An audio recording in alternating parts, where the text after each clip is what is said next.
Halo semuanya, kembali lagi bersama saya Nur Aziz Saputra selaku instruktur pada pertemuan ke-14 kali ini. Kali ini kita akan membahas tentang etika dalam penggunaan internet. Poin yang pertama yang akan kita bahas adalah prinsip etika penggunaan internet. Lalu poin yang kedua adalah privasi dan keamanan data. Yang ketiga, dampak sosial dan psikologis dari penggunaan internet. Dan yang terakhir, kita akan membahas etika dalam media sosial dan komunikasi digital. Nah, kita mulai dari contoh kasus dan pertanyaan pemicu. Penyebaran hoaks dan dampaknya. Rina adalah seorang mahasiswa yang aktif di media sosial. Suatu hari, ia selalu melihat sebuah berita yang viral tentang adanya penculikan anak di daerahnya. Tanpa memverifikasi kebenarannya, Rina langsung membagikan berita tersebut ke grup WhatsApp keluarga dan teman-temannya. Beberapa jam kemudian, berita itu semakin menyebar, bahkan menjadi perbincangan di lingkungan sekitar. Orang-orang mulai merasa panik dan takut untuk keluar rumah.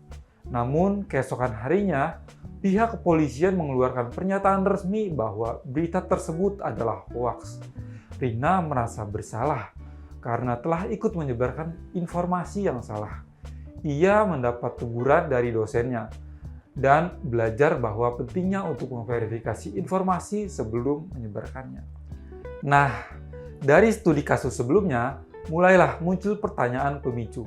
Pertanyaan pemicu yang pertama, mengapa penting untuk memverifikasi informasi sebelum menyebarkan di internet? Jawabannya adalah, memverifikasi informasi penting untuk mencegah penyebaran hoaks yang dapat menimbulkan kepanikan, kesalahpahaman, atau bahkan kerugian bagi orang lain. Dengan memastikan kebenaran berita sebelum membagikannya, kita dapat menjaga etika digital dan menghindari konsekuensi negatif seperti disinformasi dan fitnah.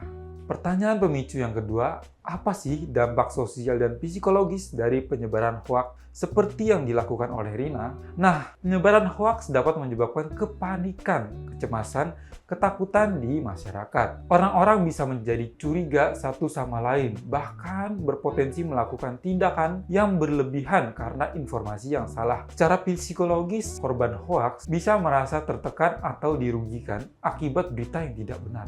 Pertanyaan pemicu berikutnya, bagaimana seharusnya sikap etis dalam menghadapi berita viral di media sosial? Jawabannya adalah memverifikasi informasi dengan mencari sumber resmi atau situs pemeriksa fakta. Tidak langsung membagikan berita tanpa memastikan kebenarannya, mengedukasi orang lain untuk lebih berhati-hati menyebarkan informasi, melaporkan konten hoaks ke platform terkait agar informasi palsu dapat dihapus.